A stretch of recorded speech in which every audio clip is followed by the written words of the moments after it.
And I think I probably cut that off a bit too early, but we say what's going on, everybody. Christian Ballard, Ballard Sports Media, coming at you live on a Monday afternoon. We are live on Facebook. We are live on YouTube for Ballard Sports 360. This is a college football off-season show. We're going to talk some football, though, as we have the NFL still going on in the playoffs. The stage is set for the what am I thinking of? The conference championships. The stage is set for the NFL championships. The Bills, they fell short. The Chiefs, they made it. The Bengals, they made it. The 49ers are back in it.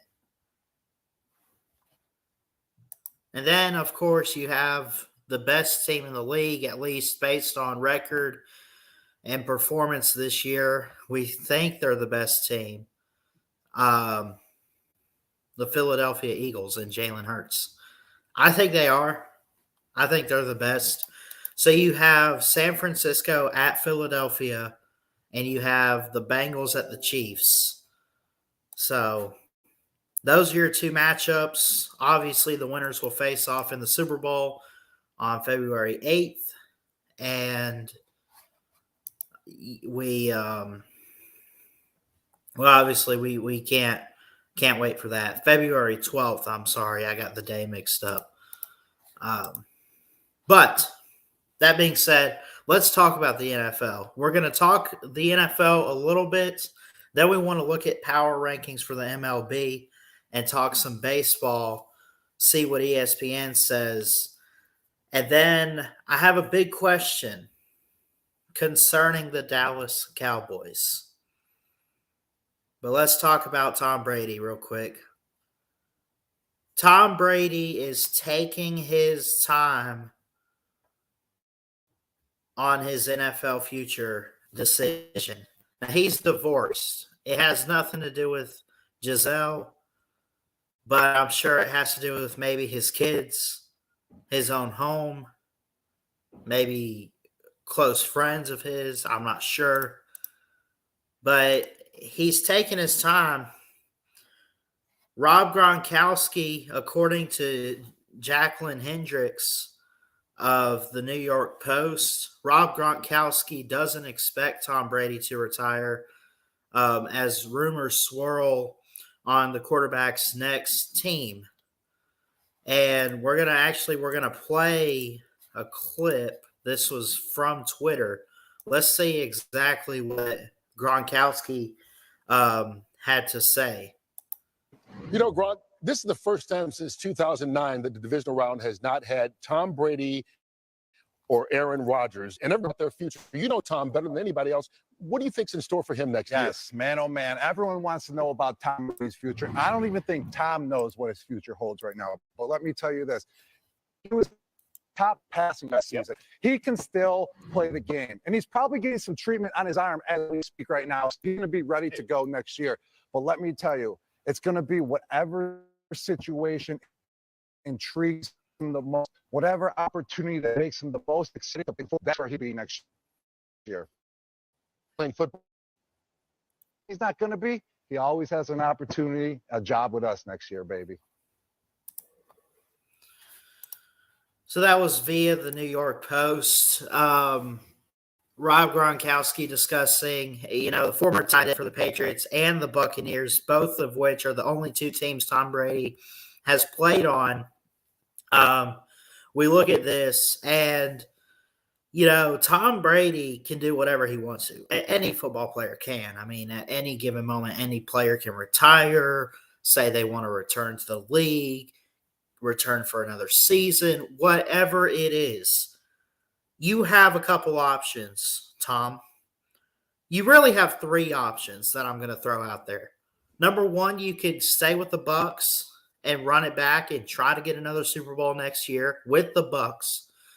You could hang it up and retire, or you could jump ship on the Bucs, say I'm still going to play and go to another team. I want to hear from you guys in the comments what you guys think about Tom Brady and his future. Let's see who's in the chat today. What's up, Sir UGA? Brady can take all the time he wants to, Ballard. He is going to Miami. What do you think? I don't know. I think they're investing in Tua Tagovailoa down in Miami. I don't know about Miami. I've heard those rumors. I don't think it's going to happen. That's what I'll say about the Miami Dolphins. What's up, Sam Bell? How you doing? Been a long time, but it's good to see you, sir. Tom Brady can do whatever he wants to do. Tom Brady can retire. He can take the next step and go to a third team in his playing career, or he could stay with the Tampa Bay Bucs. What I think he should do before he does something stupid, and this is coming from a Buccaneers fan, I would love to see him return next year and maybe the Bucs make it further in the playoffs. Maybe if we draft the right pieces and everybody comes back, Mike Evans, Chris Godwin, we fix the offensive line, Leonard Fournette, however you want to put it. I would love that. But for Tom Brady, man, he doesn't have to prove himself. I've said it already. Doesn't have to prove himself. Doesn't have to show us anything. Nothing special. We know he's got more Super Bowls practically than anybody else in the football world. He's got 7 rings. Hold on.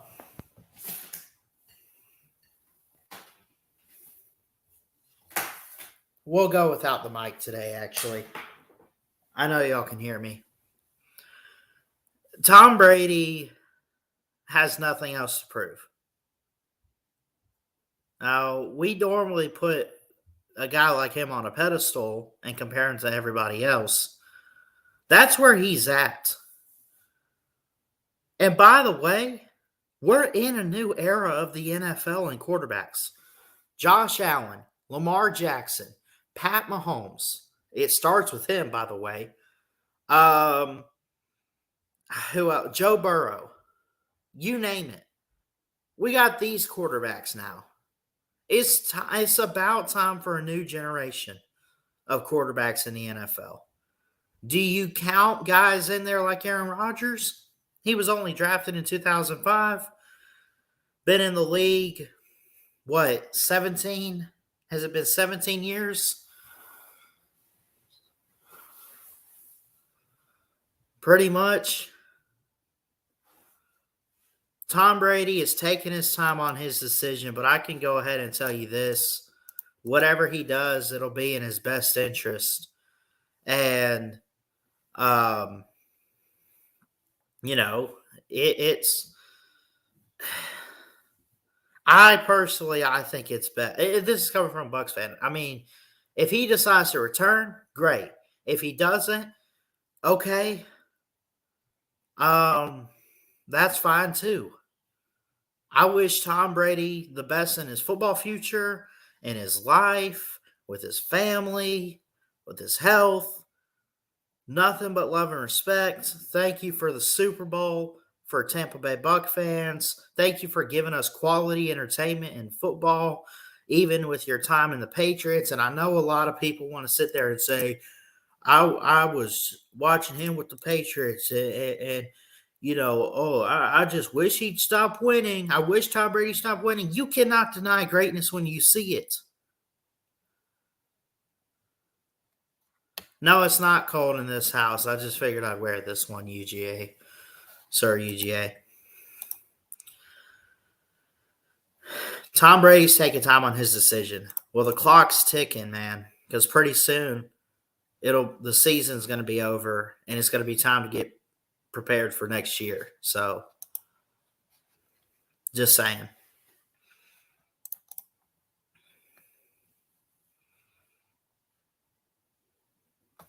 All right. Let's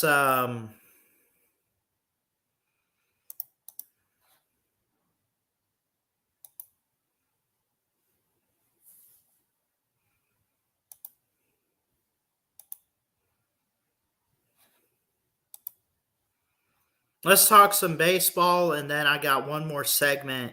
We're going to talk about Dak Prescott because I think we need to bring the Cardinals up today. But let's take a look at some baseball, and we talk the latest power rankings preseason. We're about a month out from spring training. We'll look forward to it. Spring training to me is meaningless. I mean, it is basically like the NFL preseason. You want to see what guys are good so that you can make some cuts, have enough players, and build your team. That is spring training in baseball. That's what that is. But they do have the power rankings out. And this was put out 4 days ago under the category of the Arizona Diamondbacks. This is from ESPN. No one in particular. ESPN on their own. They start with the Houston Astros. The final 2022 regular season ranking was number 2. Astros, the defending world champs. So there's a lot of great pitching depth. Even still losing Justin Verlander, the cornerstones of the lineup are very elite. But you wonder if a James Click front office would have been engaged in a much different approach in rechanneling the payroll service or payroll space. What am I reading? Payroll space opened up by the exits of Verlander. I'm reading this from ESPN. The forecast might well be wrong, but the thing is, it's been a while since there have been these kind of questions about the Astros. You got the Atlanta Braves at number 2. The Braves, I can pretty much tell you about them. I mean, they're one of my favorites. They are my favorite baseball team to follow. I've been to quite a bit of Braves games coming up. Their first spring training game, at least scheduled so far, is against the Red Sox at home, 12:05 Central on February 25th. They got a really good depth chart. Of course, it starts with pitcher Max Fried. You bring him back. You bring back Charlie Morton, Spencer Strider. They just got great depth at the pitching position.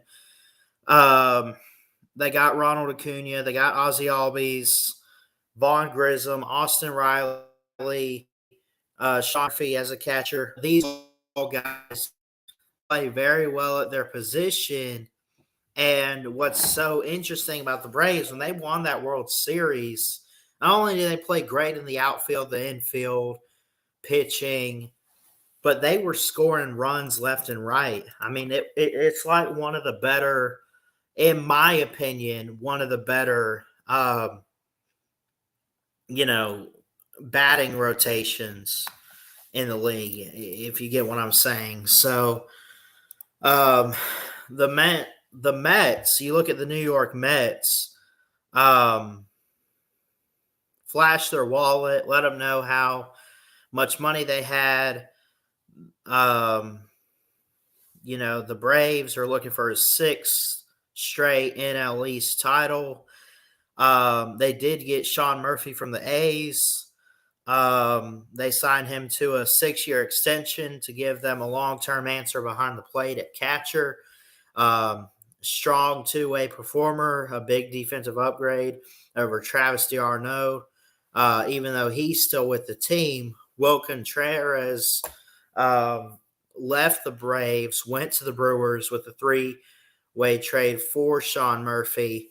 I'll have to look into that a little bit more to see exactly what happened, but it was like a 3-way trade where they get Sean Murphy from the Oakland A's and Travis d'Arnaud stays. Will Contreras goes to the Brewers and all that.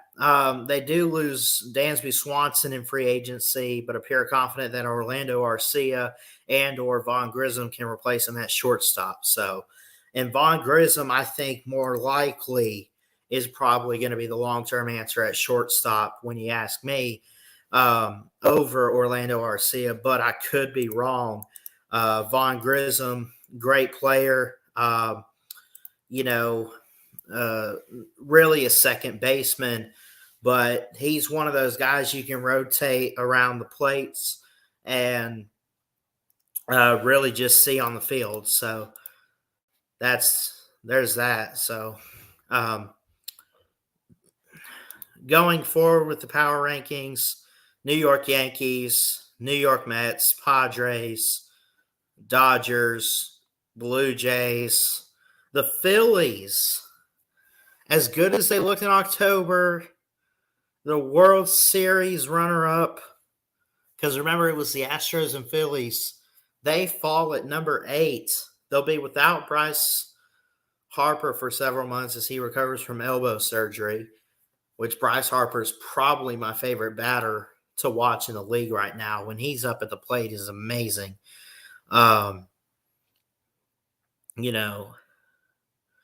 So they went 13-25 against the Braves and Mets last year. The new balanced schedule means they will play 26 games against those two clubs instead of 38. But they will need to beat their rivals to improve on last year's 87-75 record. And when you look at the Phillies too, they're in the National League East, which is honestly a really good division. When you look at what teams are there, because you have the Phillies. Now, the Marlins and the Nationals, just call what it is. I mean, not only were they below 500, I mean, they were bad. They're atrocious, and they got to figure some stuff out. But you have the Phillies in the NL East behind the Mets and the Braves. And we kind of just got done talking about the Braves. We didn't really talk much about the Mets.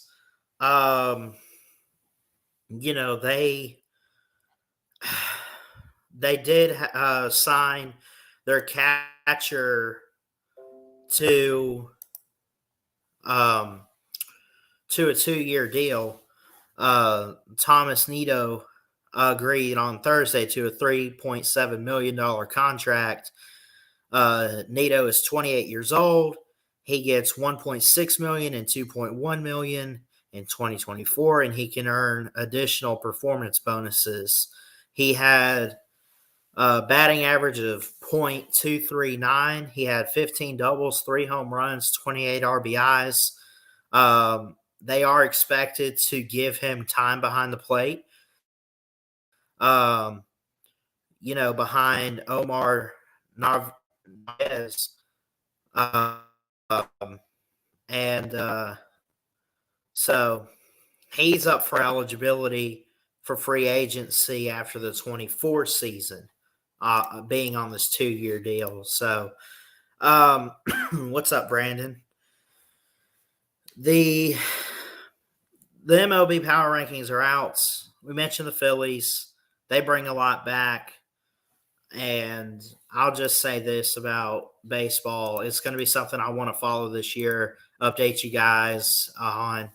Maybe not like every single bit of news, but I definitely jump in day one from spring training, watch the games, get a feel for it, and maybe we'll even get some live streams going for baseball this year. We'll just have to wait and see what happens. So, how about the Houston Astros? Well, we kind of just talked about that, Brandon. Of course, you know, they did come off a World Series. They're still in the thick of the race for next season or for this season, however you want to look at it. I'm going to start saying this season since we're like a month away from spring training. They got really good pitching depth, even though they lost Verlander. And the Astros, you know, when we look at them, they finished atop the AL West with the best record, by the way, in baseball, or second best, I'm sorry, behind the Dodgers. I don't want to take anything away from what LA did. The Dodgers finished 111-51. The Astros finished 106-56. They went 7-3 their last 10 games, had a win streak of 2. They were 55-26 at home. They had a 65 win percentage, and they really don't lose too much. You know, and it's one of those where when you look at the Astros, they have brought some guys in. They brought some guys in last week. Infielders, Camilo Diaz, German Ramirez, Sandro Herrera. Outfielders, Eduardo Perez, Juan Sierra. I could go down the list. They brought some guys in. They got an outfielder at the beginning of the month from Detroit in exchange for cash considerations.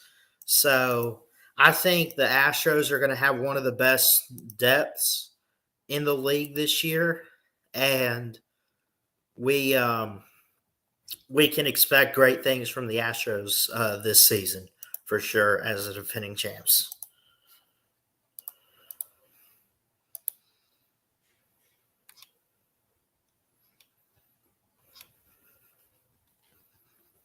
So let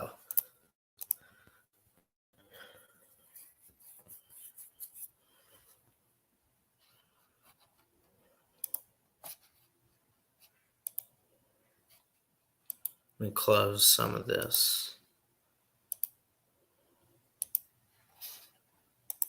But yeah, we'll get into some more baseball for you guys, and we'll talk about it. We'll go live for some games if we can. And I do have to say, though, I got to put forth an effort in school this semester, and I have so far. But just know how much I love doing this channel and talking with you guys and finding time almost every day to talk with you guys. But, you know, got to get priorities in check and everything. I don't want to make this the number one priority. As much as I love doing what I do on here and talking with you people, it's, you know, so it's great, but got to put forth the effort in school and work. So, but we'll still be on here. You can expect we'll try to do this show back once a week if we can. Maybe if possible, get it on Mondays. And if we need to switch it up, get it on a different day, maybe a Wednesday or Friday or something like that. I don't know, but we want to do more with Ballard Sports 360. So, and we'll have some viewer specials. And tell you what, if you ever want to be a guest on this show, email me or message me on Twitter at Ballard Sports. You can email me ballardsports19@gmail.com. We'll try to get you guys on, but let me know what specifically you want to come on the show and talk about. Let's actually get a conversation going with our guests and, get firsthand knowledge on sports. So, but I'm going to get out of here. I love y'all. Jesus loves you. Trust and believe that. Trust and believe in him. He's got a great plan. Do me a favor on your way out. Please like, comment, and subscribe right here to Ballard Sports Media for more sports content. And until next time, Ballard Sports Media, checking out. I love y'all. Peace.